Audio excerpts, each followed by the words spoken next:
Welcome, friends. We're coming to you today from the United Lodge of Theosophists for the Washington, D.C. area, which is located at 4865A Cordell Avenue, Bethesda, Maryland, 20814. We welcome your comments. We would also think it would be wonderful if you're in the area and were to come in and be with us during our 11 o'clock meetings on Sunday, followed by the first and third Sundays. We have also a 12:15 roundtable discussion on a particular topic. We're currently reviewing and discussing the Bhagavad Gita and related notes. Today's talk is on karma.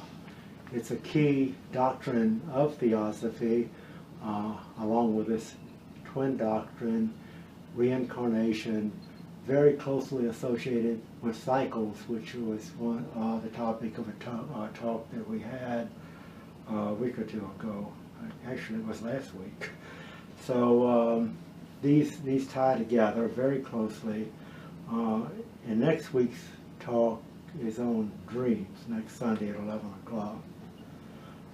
We follow the declaration of the United Lodge of Theosophists, which is aimed at keeping the message of the masses of the wisdom in its original format, in its original presentation, as presented by the mouthpiece, H.P. Blavatsky, and her loyal companion, William Q. Judge, keeping that in the world undistorted. The policy of this lodge is independent devotion to the cause of Theosophy without professing attachment to any theosophical organization. It is loyal to the great founders of the theosophical movement, but does not concern itself with dissensions or differences of individual opinion. The work it has on hand and the end it keeps in view are too absorbing and too lofty to leave it the time or inclination to take part in side issues. That work and that end is the dissemination of the fundamental principles of the philosophy of Theosophy and the exemplification in practice of those principles through a truer realization of the self, the universal self, a profounder conviction of universal brotherhood. It holds that the unassailable basis for union among Theosophists, wherever and however situated, is similarity of aim, purpose, and teaching, and therefore has neither constitution, bylaws, nor officers, the sole bond between its associates being that basis. And it aims to disseminate the idea among Theosophists in the furtherance of unity.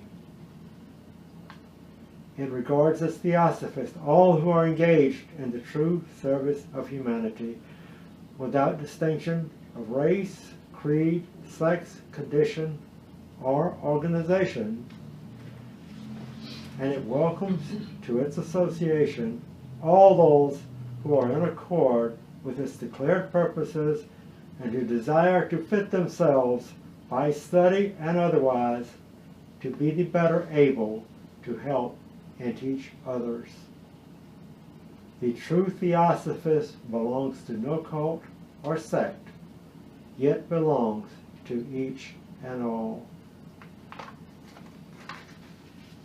We have a reading today from the Voice of the Silence. Thou canst create this day thy chances for thy morrow. In the great journey, causes sown each hour bear each its harvest of effects. For rigid justice rules the world. With mighty sweep of never-erring action, it brings to mortals lives of weal or woe, the karmic progeny of all our former thoughts and deeds. Take then as much as merit hath in store for thee, O thou of patient heart. Be of good cheer, and rest content with fate. Such is thy karma, the karma of the cycle of thy births, the destiny of those who, in their pain and sorrow, are born along with thee. Rejoice and weep from life to life, chained to thy previous actions.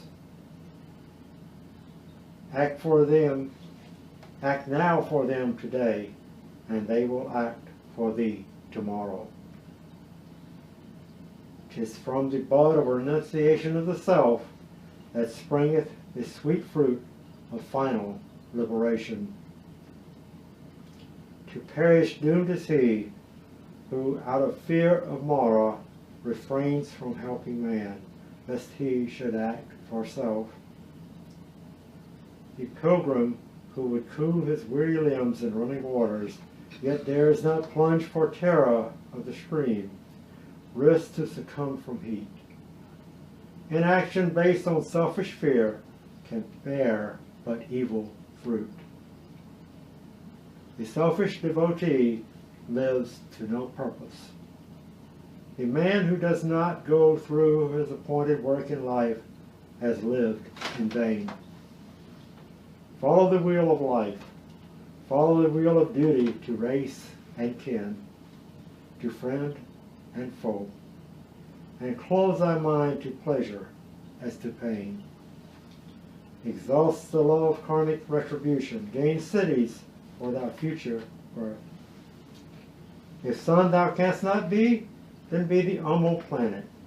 If thou art debarred from flaming like the noonday sun upon the snow-capped mount of purity eternal, then choose, O neophyte, a humbler course. Point out the way, however dimly and lost among the host, as does the evening star to those who tread their path in darkness. And now we're going to have today's talk on karma.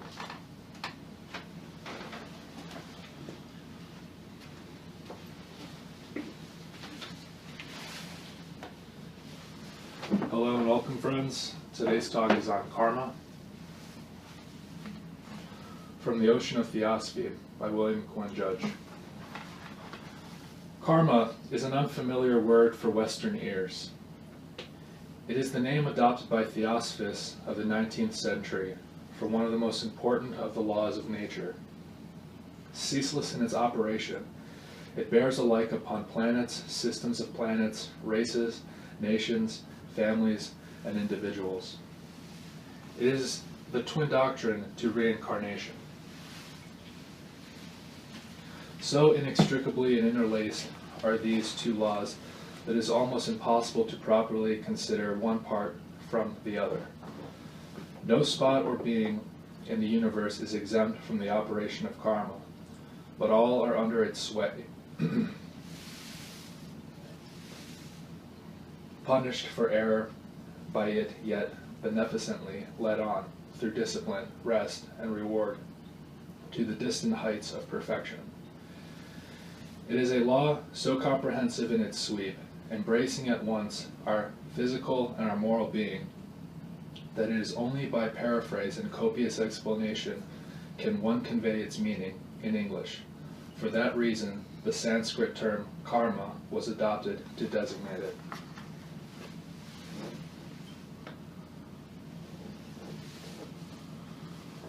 Another way to think about that is what you reap, you shall sow.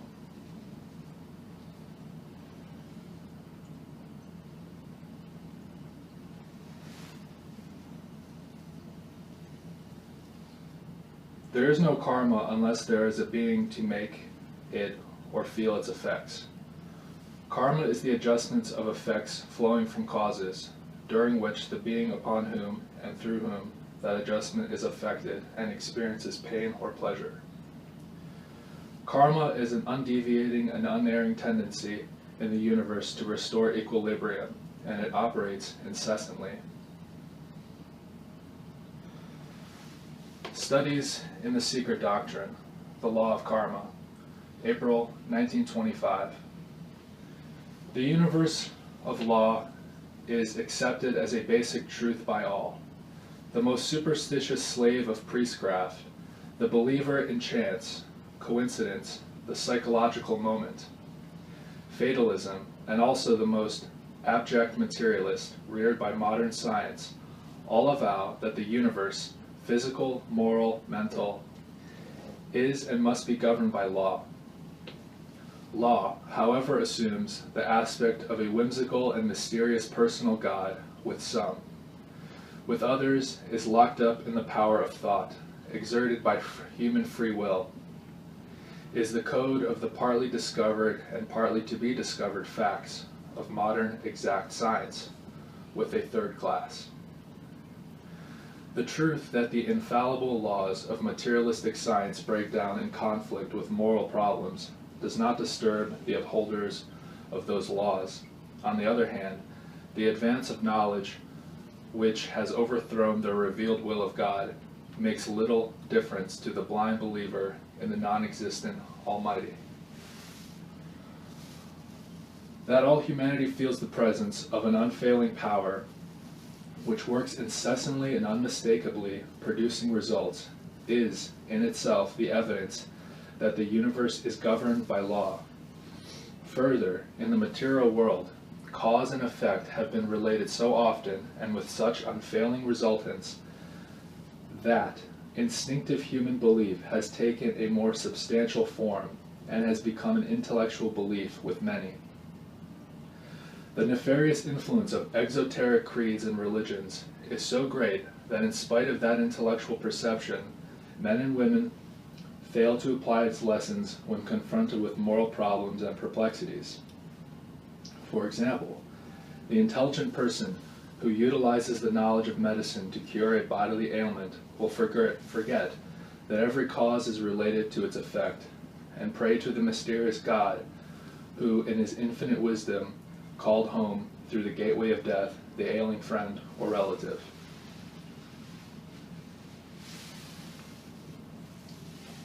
Since the days of Plato, the correct understanding of the laws of nature has been obscured till their very existence has become forgotten and unknown.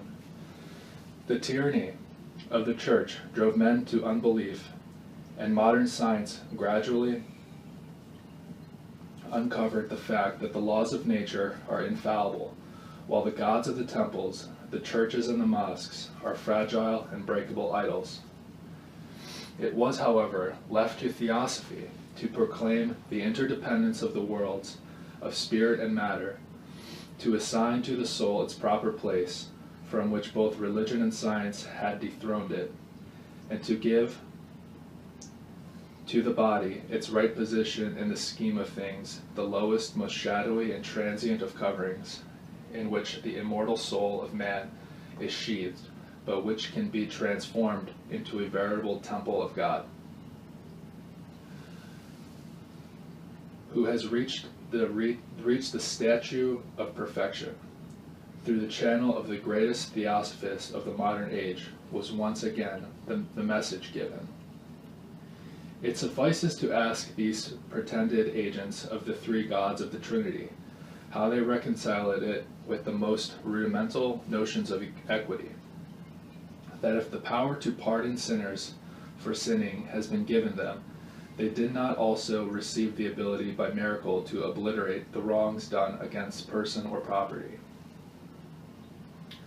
Let them restore life to the murdered, honor to the dishonored, property to those who have been wronged, and force the scales of human and divine justice to recover their equilibrium. Then we may talk of their divine commission to bind and loose. Let them say, if they can do this. The world has received nothing but sophistry, believed on blind faith.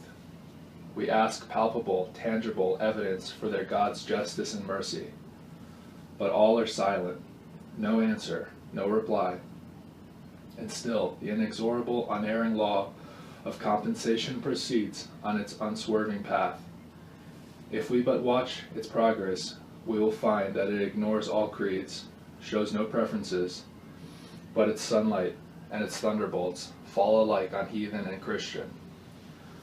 No absolution can shield the latter when guilty, no anathema hurt the former when innocent.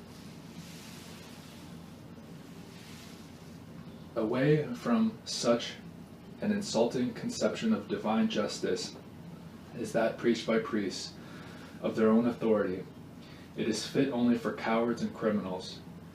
If they are backed by a whole array of fathers and churchmen, we are supported by the greatest of all authorities, an instinctive and reverential sense of the everlasting and ever-present law of harmony and justice. Isis Unveiled, page 545. There is no chance in nature wherein everything is mathematically coordinated and mutually related in its units. Chance, says Coleridge, is but the pseudonym of God or nature for those particular cases which he does not choose to subscribe openly with his sign manual. Replace the word God by that of karma, and it will become an Eastern axiom from the Secret Doctrine, page 653. We consider karma as the ultimate law of the universe, the source, origin, and fount of all other laws which exist throughout nature. Karma is the unerring law which adjusts effect to cause on the physical, mental, and spiritual planes of being. As no cause remains without its due effect, from greatest to least, from cosmic disturbance down to the movement of your hand.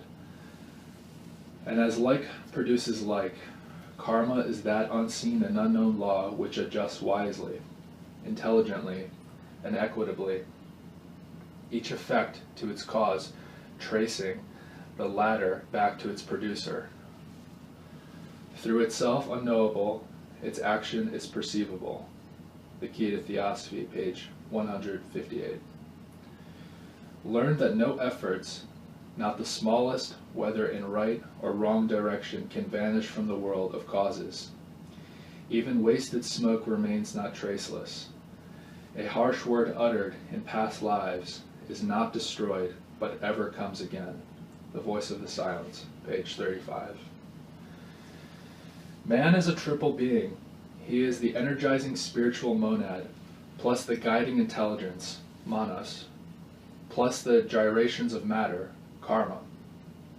The impartile one self, or Atman, energizes the self-conscious intelligence to gain knowledge and experience, to garner wisdom out of it, and thus to master the universe of matter. The triple work of mastering the matter by understanding its laws so that the march of the monad continues is neither the work of a designing God nor the result of a designless concurrence of atoms, as theology and science assert. The Secret Doctrine says, the one life is closely related to the one law, which governs the world of being.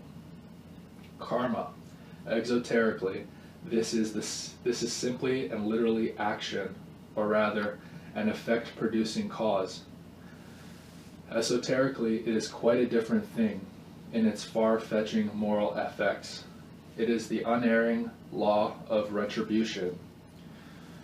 To say to those ignorant of the real significance, characteristics, and awful importance of this eternal immutable law, that no theological definition of a personal deity can give an idea of this impersonal, yet ever-present and active principle, is to speak in vain.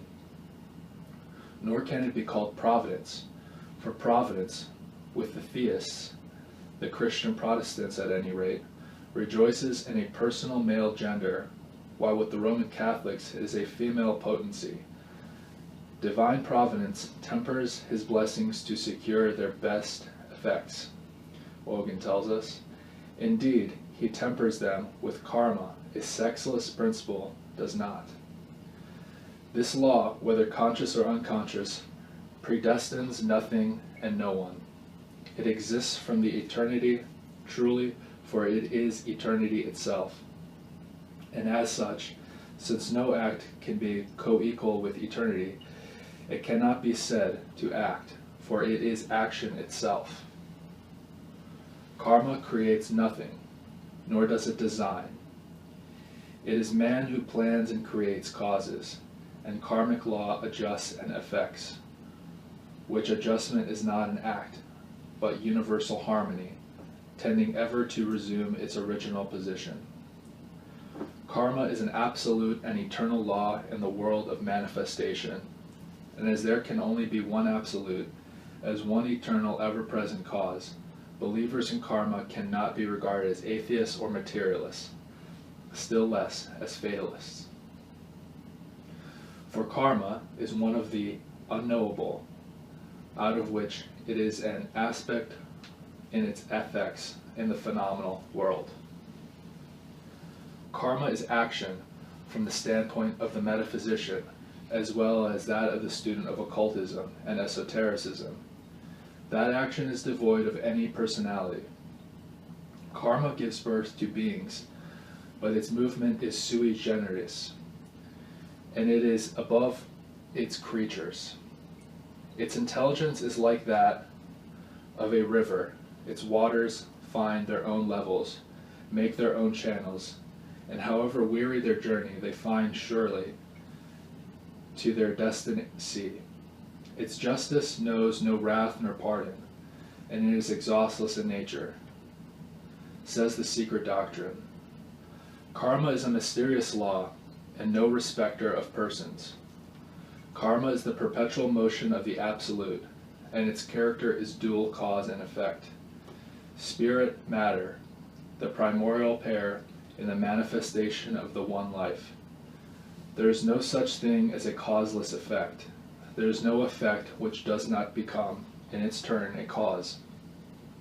No spirit without matter, and no matter without spirit. Thus we come to the third element of karma, fohat, the relation between cause and effect, spirit and matter. This is the totality of the beings which compose nature, says the secret doctrine.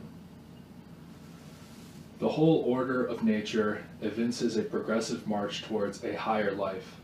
There is a design in the action of the seemingly blindest forces. The whole process of evolution, with its endless adaptations, is a proof of this. The immutable laws that weed out the weak and feeble species to make room for the strong, and which ensure the survival of the fittest, through so cruel in their immediate action, all are working toward the grand end. The very fact that adaptations do occur, that the fittest do survive in the struggle for existence, shows that what is called unconscious nature is in reality an aggregate of forces manipulated by a seemingly intelligent beings, elementals, guided by high planetary spirits, Dayan Chohans, whose collective aggregate forms the manifested verbum of the unmanifested logos, divine speech, and constitutes at one and the same time the mind of the universe and its immutable law.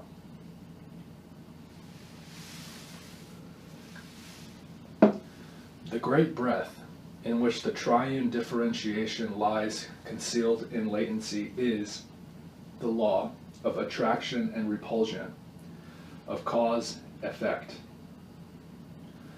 As its ideative or spiritual tendency impels, through its phohatic or energetic nature, its substantial or material nature, manifestation occurs. When it withdraws the impulsion, the material nature is absorbed, and pralaya ensues. In the long series, the same law produces reflections of reflections and shadows of shadows, the innumerable sub-manvantaras, followed by equally innumerable sub-pralayas. Sleep, death, pralaya of man and nature, materially, mentally, and spiritually, is by and under the one unvarying law of attraction-repulsion, of cause and effect, which is called the law of karma, or compensation. By this power of sidereal universes, each with its many solar systems, and each of the latter with its planets come into being, they are held together in their movements by this power inherent in them.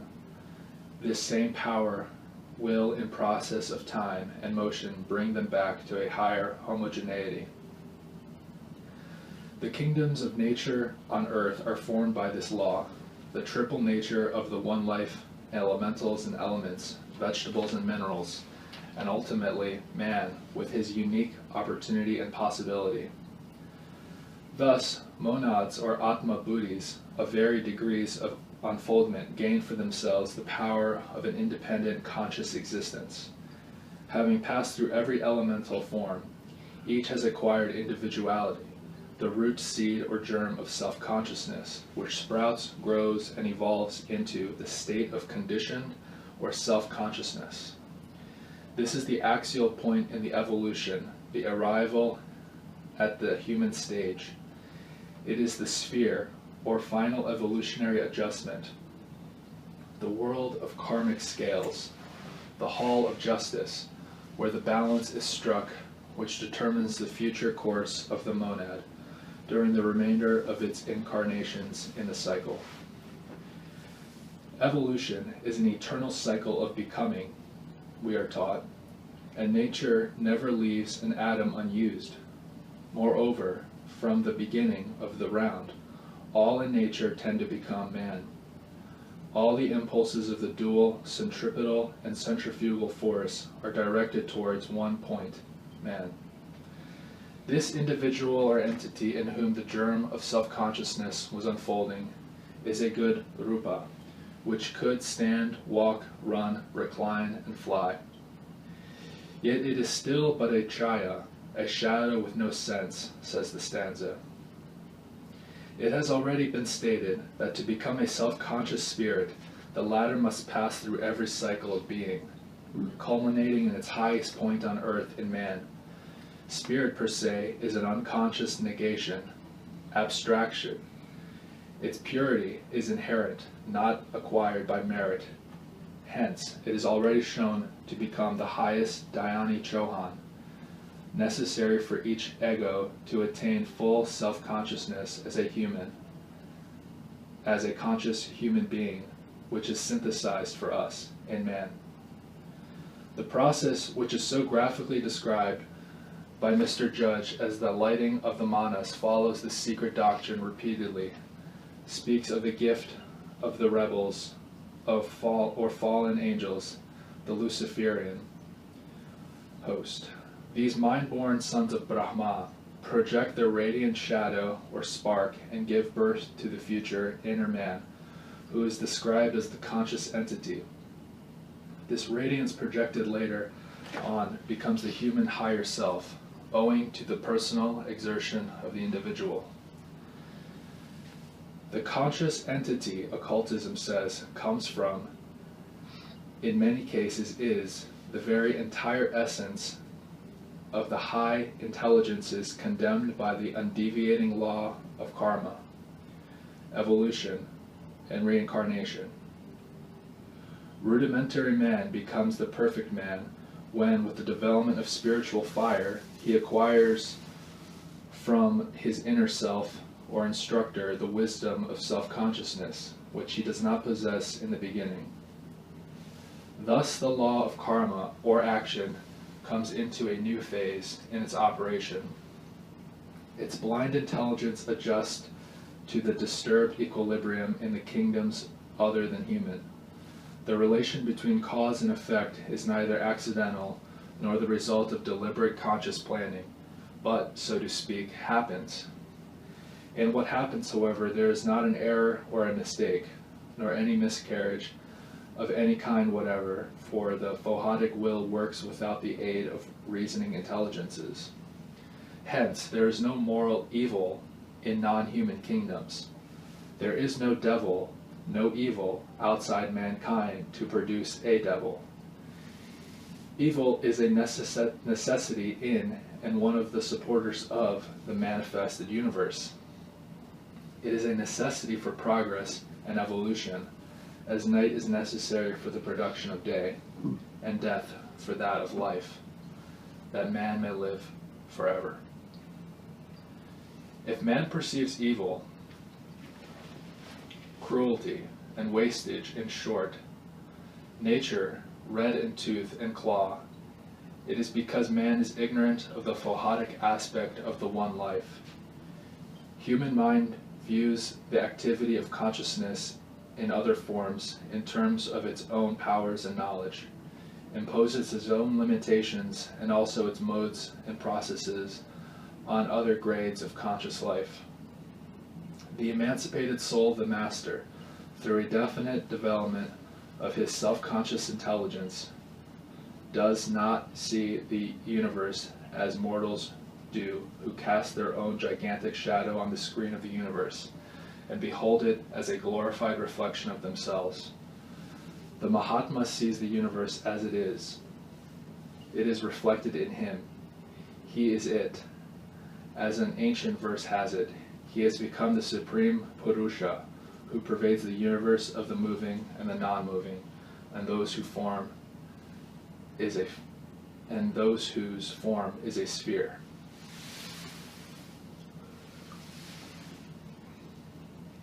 The attainment of this masterhood is possible for every son of man. This possibility lies in the right use of karma. With the birth of self-consciousness, cause and effect do not happen. Will is not joined to intelligence. Instinct and impulse have made room for reason. The creative power of will has become active, and then it worked passively. Having received the gift of the gods, the creative fire of intelligence, man comes under a new phase of karmic operations.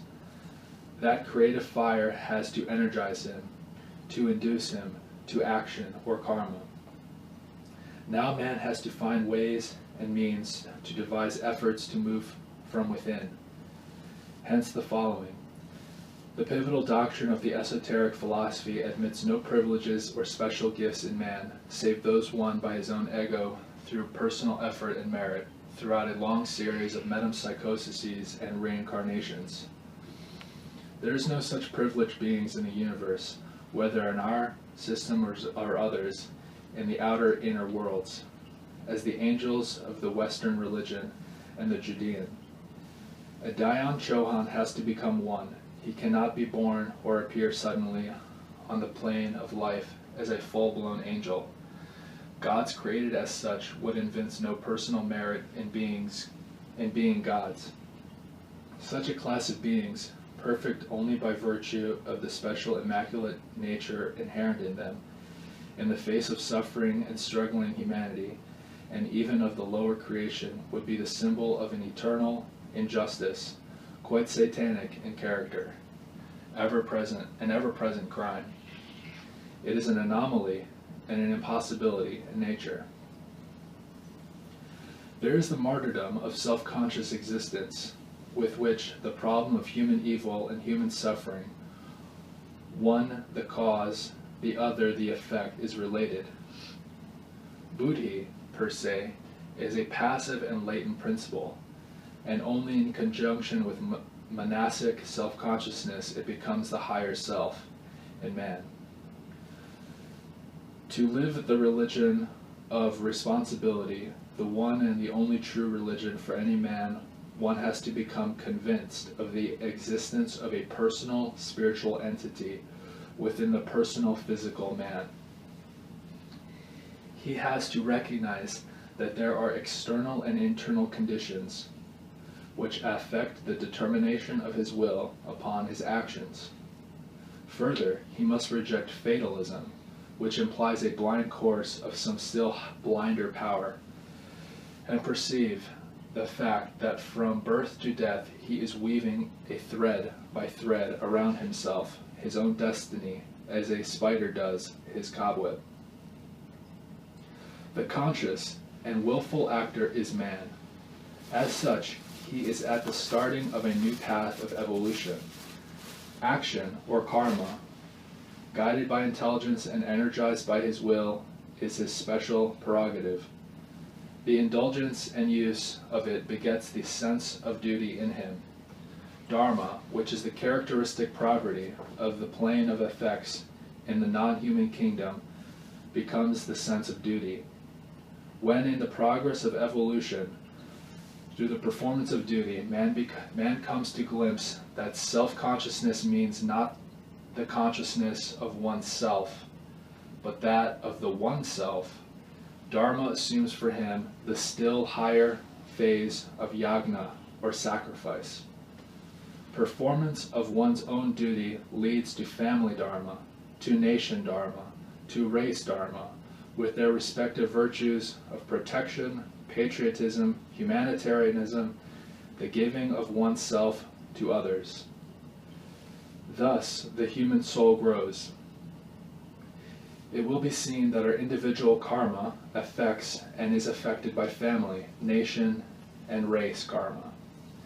Causes generated by a group of individuals, and which all of them have concern, because of their complex nature, take a longer period of time to produce their due effects. Thus, cycles are formed in which reactions take place to previous actions, and a return to effects to the center of causation marks the completion. Hence, the human soul has to free itself not only from cycles of individual karma, but also of group karma. Freedom, salvation, liberation, mukti, is dependent on the knowledge of the working of cycles. There are voluntary incarnations and avatars, emancipated beings, as there are karmic returns of nirvanis of long ago. When through the knowledge of the law of cycles and yugas, an individual learns to apply the law of sacrifice and yagna to his own growth, he acquires the true virtues of tyaga, renunciation, and vairagya, dispassion. He knows himself not as one of the many who perform action, but as the one actor. In esotericism of the Bhagavad Gita, this is called Krishna Yoga. Thus, there are three stages of the path of the human soul. The living of his individual life through until the payment of debt incurred by himself. The living of his corporate life through until the payment of debt incurred by him and all the souls he directly contacted, without shouldering the burden of universal suffering. And finally, the living of his universal life through all manifested nature. In the first two instances, the intelligence is drawn into the vortex of evolution caused by cycles. In the third, the individual remains the servant and therefore the master of the revolving wheel of time. Therefore, it is that we have pratyeka Buddhas, or Buddhas of selfishness, Buddhas of liberation, and Buddhas of renunciation, to whom reference is made in the voice of the silence. Theosophy advocates the great path of renunciation. The discipline of the path lies through self-learning, self-correction, self-realization, and self-expression. To educate, to energize ourselves, so that ultimately we come to know ourselves as the one self-actor whose service is perpetual. In the Bhagavad Gita, this path of karma, which sets man free from the bondage of karma, is fully taught. Enough for all purpose to quote a few words. All actions are affected by the qualities of nature. The man deluded by ignorance thinks, I am the actor. But he, O strong-armed one, who is acquainted with the nature of the two distinctions of cause and effect, knowing that the qualities act only in the qualities, and that the self is distinct from them, is not attached to action. 5,000 years after Krishna repeated these words, on the same battlefield of Kurukshetra, HPB once again spoke them thus, in the voice of the silence. Thou hast to be prepared to answer Dharma, the stern law, whose voice will ask thee, O thy first, at thy initial step. Hast thou complied with all the rules, O thou of lofty hopes? Hast thou attuned thy heart and mind to the great mind and heart of all mankind? For as the sacred river's roaring voice, whereby all nature's sounds are echoed back, so must the heart of him who in the stream would enter thrill in response to every sigh and thought of all that lives and breathes. Thank you. Are there any questions?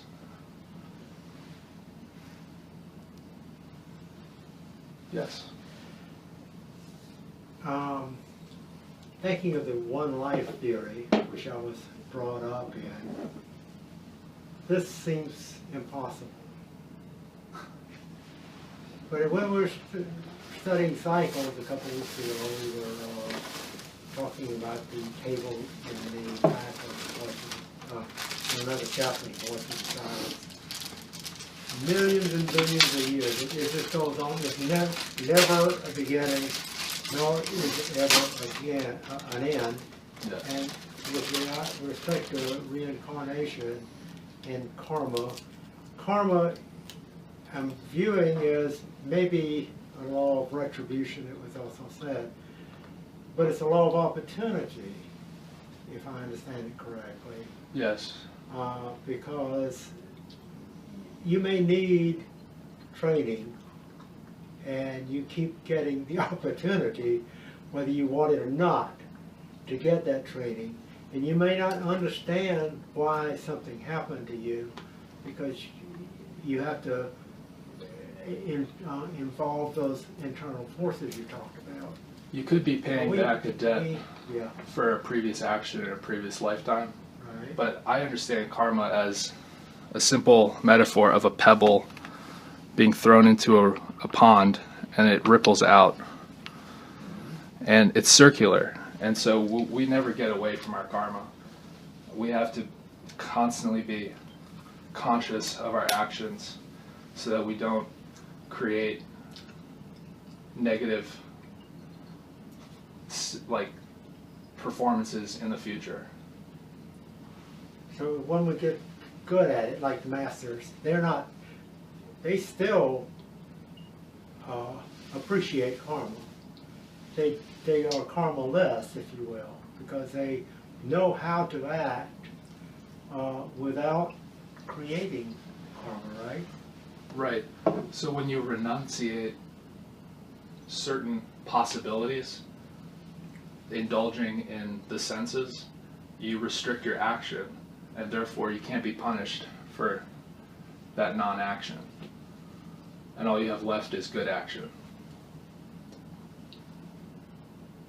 I think you just said it, finish my thought, but it's also said, I was raised in a Christian home, that the sin of omission can be worse than the sin of commission. So we are required to act the best we can at the time. Is that more or less right? Is that what you're telling me? I think so. I think we have to do the best we can with what we have at the time. But if there is someone or something that is pulling you down, you don't have the responsibility of drowning with them. Well, that gets in that fine line between your karma and somebody else's karma. We're here to help everybody along, but we cannot interfere with their karma. Right. Even masters can't do that. Yes. I was actually going to make a comment of a similar nature, that what is suggested here is that even if we do not know what the best course is, it is still our duty to help those who are in need of it. And that I didn't quite understand your statement about senses, because we all have senses, but our reasoning powers are supposed to supersede our senses, in the sense that we use reason to make decisions. We don't allow our senses to make our decisions for us. So what the other student was saying was that if you omit action, that is just as deleterious to your future as commission. Mm-hmm. Because you're using the omission as an excuse of not interfering with other people's karma. At this stage of our development, I really don't think we can make those decisions as to when we are interfering with somebody else's karma or not. Let's say someone else's karma is asking you to impart and take part in an addictive drug, and you want to save that person from that addictive drug. You don't have to take that addictive drug and become a slave to the senses with them. I don't consider that as a help, because if your reasoning tells you in order to help him, you don't have to go the same route. Which is what you're saying. My ideology does not allow me to use any drugs because they're mind altering, brain altering. What is a good man but a bad man's teacher? And what is a bad man but a good man's job? Is the Taoist saying. So, two drowning people is not an improvement over one. right. I'm thinking about the idea of the white magician and the black magician. Sure. Adept. So we're always subject to falling, and if we fall into error, we could be a very high level black adept, if you will. Or we have to make those choices, and it gets to be a fine line. Today we might not be very capable of making some of those choices, so we make some wrong choices, and karma comes in to assist us in making the right choices in the future. We can ignore it, or we can use our efforts, internal efforts, to get better. Mm-hmm. There's just a comment.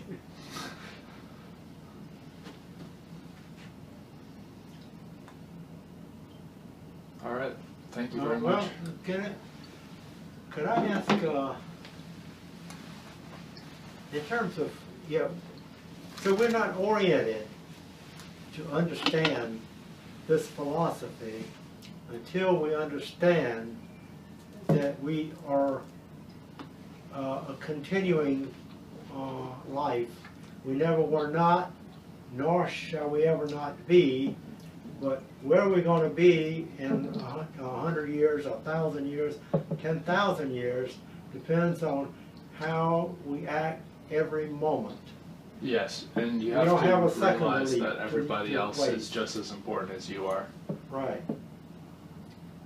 Well, we're all one life.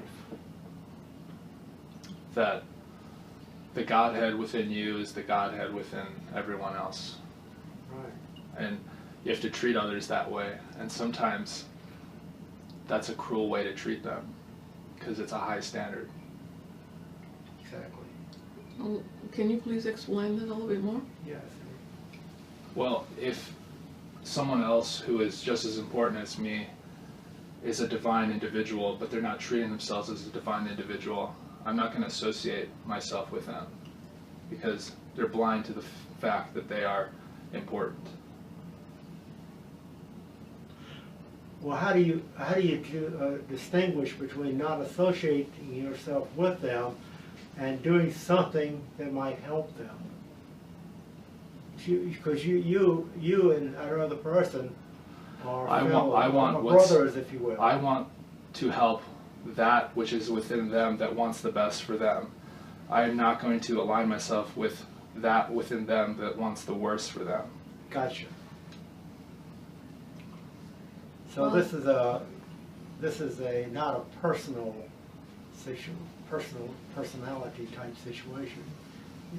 We were talking about what's correct and what's incorrect, Mm-hmm. and to influence everything around us in the right way. Right. To have proper discernment. Balance. You have to have experience, study, apply. That's what we have to do. actions speak louder than words. Exactly. And I just spoke a lot of words, but it's all about action. Yeah. But You have to understand the theory to apply it, don't you? But everywhere in the writings it states that those of us who are awakened to the inner reality have an obligation to those who have not, because their time has not come yet. Because this awakening is an internal quality. Everywhere it is stated that you don't go and strip people of their value systems, because once you do that, then they don't have anything to rely on. Right. This awakening is individual to each human soul, and Mr. Judd says it comes at its appropriate time. Mm-hmm. So thinking that and knowing that karma is the law and that everything comes under strict justice, then we have compassion for all those who are not awakened yet. Even though we're all brothers and sisters, they're not awakened to the universal reality within themselves. Right. It is said that man cannot survive on bread alone, but needs to have spiritual food. And you can't really talk about philosophy with a starving individual, spiritually or physically. Yeah, both are necessary, because if your stomach is empty, you're not going to listen to anything anybody is saying. Right. Yeah, I understand what you're saying, because I think that created that initiative of breakfast in the elementary schools and so forth, where people who don't have resources to feed their children Right. And send them empty would have something to eat before going to class. I understand that, but HPB says it is also very important to actually go out and reach to those people who are not educated. They're the ones who keep the inner sanctity unchanged, because they're not sophisticated.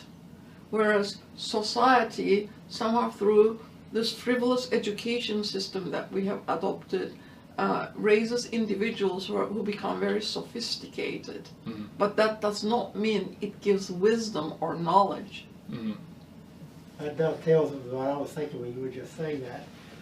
HPB also said, and she had big arguments with some of her more senior fellows and students, that this philosophy should not be focused on just the educated. In fact, those who are educated are least likely to develop the philosophy and, to adopt the philosophy, because they have so much baggage, in this student's words, Mm-hmm. that they won't be able to see through it. Mm-hmm. So don't It's a paradox. eliminate anyone. It's a paradox. Yeah. And like in the scientific world, they think they know everything. Right. How are you interjecting this philosophy into their hearts and minds when they are not susceptible to listening to you? Right. Yeah. Because their ideology is, if you can't touch it, and if you can't see it, it does not exist. What part of us can we touch except the body?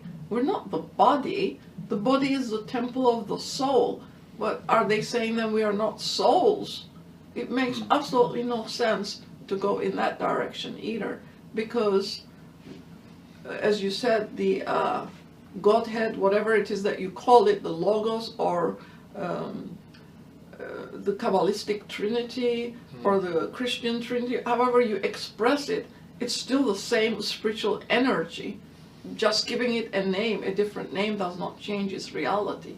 But if you don't believe in it, and if you don't perceive it within yourself, then someone from the outside cannot put that in there. Right. That it's a growth process in that direction that you have to undertake for yourself. And I think every human soul is nudged. There are events that come in each individual's life where at critical moments we're tapped to go one way or the other, and most of us just ignore it. Mm-hmm. Just one little tidbit. The idea of personality. Time and time again, people come in. They try to change the philosophy to fit whatever they want to make it. You can't do that. It's just there. And if we try to keep changing the philosophy, that's why we have such a myriad of ideas. We've got thousands of religions now. Why shouldn't there just be one? In its original form, it was the wisdom religion itself. That's It the was wisdom just of the one. ancients. It was very simple, direct. Look at the sophistication as to what we have created out of it. We have taken the truth and made something totally different out of it. I'm not sure it it's kind of resembles like the truth it's anymore. kind of there's the parable of Tower of Babel, and that Exactly. there's many languages, and they're trying to interpret the one law, and so it creates a multiplicity of thought systems, which actually turns out to be quite pathological. Yeah, absolutely. We need to stay with the simple truth and disseminate just that and allow people to assimilate it. That's the key, I think. Yeah. So as I remember the Tower of Babel, though, the story about that, I think it's kind of a leapfrog over the kind of thing that we think about when we talk about the personality trying to be in charge. Because in Babel, when we think about it in theosophical terms, people got themselves into speaking a lot of different languages. They were trying because to build a tower they were to trying the to heavens. make their own point without the larger consideration. They were trying to build a tower to the heavens. Mm-hmm. And you can make an analogy to the ivory towers of universities. They're trying to build ivory towers to reach up to the heavens. Right. But Through knowledge. through knowledge. And these knowledge structures invariably have to use different kinds of language to reach their one God. And many people, all people, worship in one way or another. Because we And got language there is the house by of being, yeah. and the language you use creates the being that you inhabit. So it's really important to speak the truth, or at least not lie. Yeah, come to closer again to the truth. And the secret doctrine, I think, is in geometrical language, and it is only on a few sheets. But look at the explanation given in the secret doctrine, which is just a very small portion of the real secret doctrine in the keeping of the lodge. She said that we just lifted the cover a little bit to let some light shine through, to enlighten the dark age a little bit, because we're all going in the wrong direction. But the truth is recorded on a few rolls of indestructible paper. Yeah. All right, thank you. Thank you.